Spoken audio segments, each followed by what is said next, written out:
Hello, how are you? Okay, so I'm 9 weeks pregnant. We're rounding out week 9 of baby number 2. So we're gonna sit down and do our chat and talk about, okay, I didn't do week 8, so I'm gonna combine them.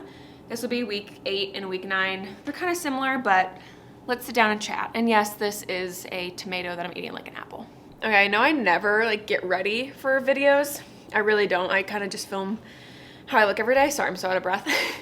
It's like when you think you couldn't get worse, this is pregnant version of me and it's worse. I feel like a shell of myself right now. I could not get myself to sit down and film a 5-minute video talking about week 8 last week.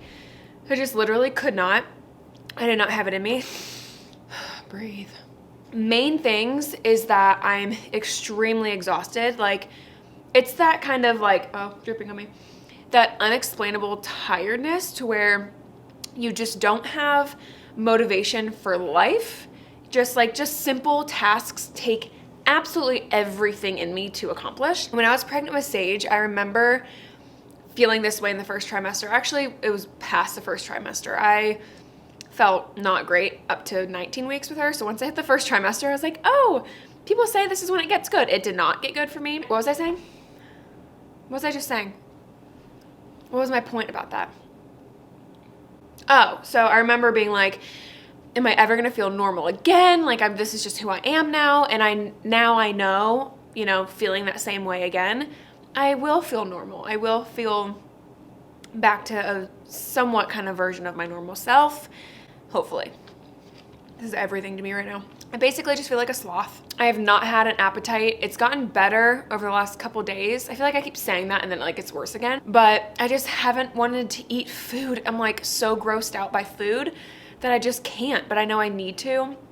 But I have been loving fresh fruit, fresh and raw veggies, which I feel like I did not want that at all with Sage. I feel like at week 6 and 7, I was like, if you put a salad in front of me, I'm gonna throw up. Like, that's gross. But now I'm like liking fresh stuff. So I know I'm getting those nutrients. I'm drinking a lot of smoothies. So I'm not just like not getting nutrients, but I just wish I could be consuming more because I feel like I've lost weight in the past couple weeks. And I feel like I know it was bloating in the very beginning, but I felt like I was showing early and I'm like, oh my gosh, this is crazy how fast you show with your second one. But I think a lot of it was just bloating because now I don't feel like I have a belly at all. So anyway, I feel like I don't have a belly at all now and I'm almost 10 weeks. So I'm like, where did it go? Baby, are you in there? I definitely have had some breakouts over the past couple weeks. Not anything too crazy, but my skin is just kind of like, freaking out, like what's going on. It's been so nice because you guys know I get migraines every month. We're very linked to my hormones. So when I'm pregnant, I don't get migraines and it's so nice. So that's been amazing. I haven't had migraines. I felt like one was kind of coming on one time, I think. I drank coffee and it went away. Okay, other cravings, I've been needing bagels and cream cheese. That's what I want, bagels and cream cheese. A new place just opened up near us and they have vegan bagels. They're not gluten-free, so whatever. Choose your battles at this point, So on Sunday, Clark went and bought the Kite Hill vegan cream cheese and then he got a ton of those bagels and brought those home. And man, I tell you, it was everything that I ever needed. I wish we had more because it sounds so good right now. My dreams have been off the wall. And last night was the first night that I had insomnia. I've had insomnia, I think 2 nights now. And I didn't have that until the 3rd trimester, I think, with Sage. And I'm like, can this not happen till later? Like, I need to get all the sleep I can get right now. Life is about to change even more. Like, let me tell you, I get great sleep. I sleep very, very well. Sage doesn't get up early and she goes to bed. It's beautiful. I know the time is ticking with that. So I'm trying to just soak that up. Really don't want to have insomnia because I'm like, you get insomnia, then you have a newborn and you're up, and then it's just like, you never know what the sleep is going to look like with a new baby. So I'm like, can I just sleep now? Because I'm going to lose it soon. This week is the week I wanted to start taking pictures in the same outfit because I did not do that with Sage. I do not know why I did not do that. I mean, I took pictures, but like not a consistent picture in the same outfit with like watching the progression of it. So I said I wanted to do that this week and I'm about to be 10 weeks. So I need to do that. I need to figure out what I'm gonna wear. Probably would just do like a very plain white tank top and like a pair of leggings or something. Just keep it simple. But then you see all these girls in these cute outfits and I'm like, aw, that's nice. Do I have the energy to do that? I don't know. I have been starting to watch Positive birth videos and stories and all the things because I want to fill my mind with only that stuff and like really get not only my body prepped, which I need to work on because I haven't worked out or done anything, but I'll do that later. But I want to get my mind ready. I have like a bigger toolbox now. I have this whole experience that I had with my first, and I know that I want to do things differently, and it's a whole thing. So I'm really trying to just strengthen my mind in that way. It's gonna be a process because I feel like I have to undo a lot of the trauma that I had with Sage's birth, and this is a whole new birth, and I'm excited. I'm actually not fearful at all right now, which feels very, very good to say, and I'm like really looking forward to whatever happens with that. We did hire our doula, so we're going with the same person that we used for Sage, and I love her. She was a trooper. Looking back, it makes me feel so bad of what she had to go through with what I went through, and she stuck in there. She was at the hospital for days and days and days. She slept on a yoga mat on the hospital floor. She was just everything when I was in a whole other planet far, far away. She was just so good. I wasn't sure, honestly, though, even though she's fantastic, I was like, am I going to associate my previous experience with like the presence of her the second time around? Because I really want to disassociate and like in a, healthy way. I want to let go of everything with the first one and just like not be like triggered by certain things and just like do it new this time. So I didn't know if that was going to be something that like triggered me with her, like not by her doing it all, but just like, you know what I mean? And then I'm like, you know what? There's only a couple people that experienced, well, in the hospital with Sage, it was a whole thing. There was a lot of people that were involved. There was a lot of people involved. But there are few people on this planet that experienced the most transformative day of my entire life. Days, sorry. No, there's not a lot of people that were in that experience with me having my first baby, and she was one of them. And I'm like, I kind of want her to be involved in the second one because she's a safe person. She's a safe person to me. I know that she's really good. I love her demeanor. She's very calm. She's very kind. She is nurturing, and then she also like can get to it. Like when things got really messy and scary and all the things, she amped it up and like got in my face in like the best way. Like that's exactly what I needed, and like said something to me that like made me like push through and like help me so much to make me cry. But she's like that perfect balance of like, yeah. And I feel that way with my midwife too.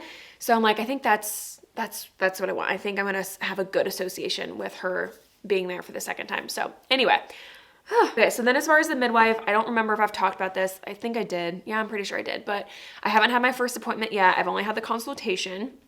I meet with her in 2 weeks when I'll be basically 12 weeks.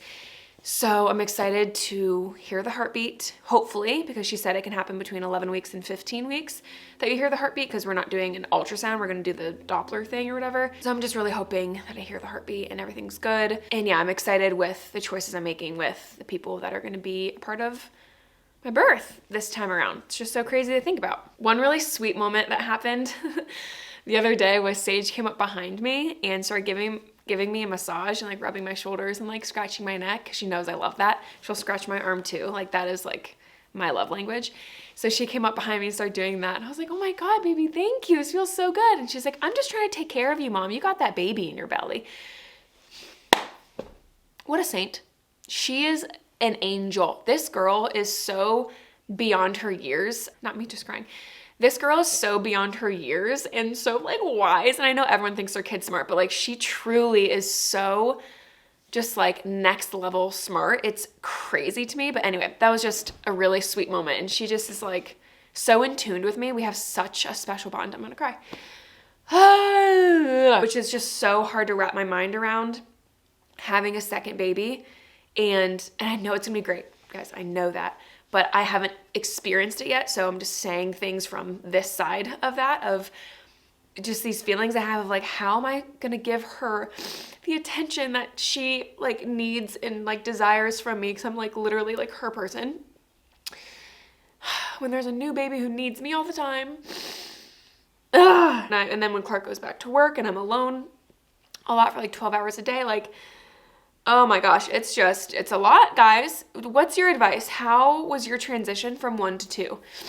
Like, I think that I don't want to, not trying to like speak something negative, but I feel like it might be harder for me going from 1 to 2 than 0 to 1. 0 to 1 felt very like, yes, this is what we're doing. It felt very natural. It felt like I kind of just like went into motherhood, and it like was really beautiful, and I just feel like I just fell into motherhood really well, honestly. And like, yes, your whole life changes, but it didn't feel like my world got flipped upside down and I didn't expect what it was. Like, I didn't feel that way. I felt very like connected to motherhood right away. But I feel like 1 to 2 is going to be harder for me. I just don't know how I'm going to manage it all. Like, and I know there's people that have like 8 kids, but like, okay, I'm going to stop crying. Okay. But anyway, that's where I'm at. 8 and 9 weeks, guys. I'm excited to tell you guys soon. You'll know in like, from this point right now, you'll know in like a month or so, maybe a little bit more than that. It's February and it's going to be a fun month. We have Clark's birthday. We have Nala's birthday. We have 2 of my nephews' birthdays, which we're not going to be able to see, but it's still exciting. And then we have our announcement shoot this month. Sage gets her toddler bed this month. So I just feel like there's a lot of, oh yeah, and Valentine's Day. I don't really care about Valentine's Day, but there's just a lot of fun things coming up this month. And then next month in March, you guys will know. And I'm just excited to talk in real time with you guys. Once you are watching this, like, we'll catch up in real time soon, but comment and tell me if you want the sit down chats like this, because I'm also doing like very short versions of them on TikTok, maybe Instagram too. So I don't want to like put out the same thing. I want YouTube stuff to feel special, of like it's not stuff I'm posting on Instagram and TikTok and stuff, you know? I feel like this is a special like group of people I have on here. So I wanted to make it like special for you guys. So that's why I'm like doing like the longer sit down chats, but I don't want to be repetitive. So do you like this style, or do you want me to incorporate a vlog into each one, and then it'll just be like a normal daily vlog, and then I'll sit down or like throughout the video just talk about each week? So tell me what you want so I know what to do moving forward for probably like the second half of pregnancy. Yeah, okay, I love you guys, and I'll see you at the 10-week video. Okay, bye.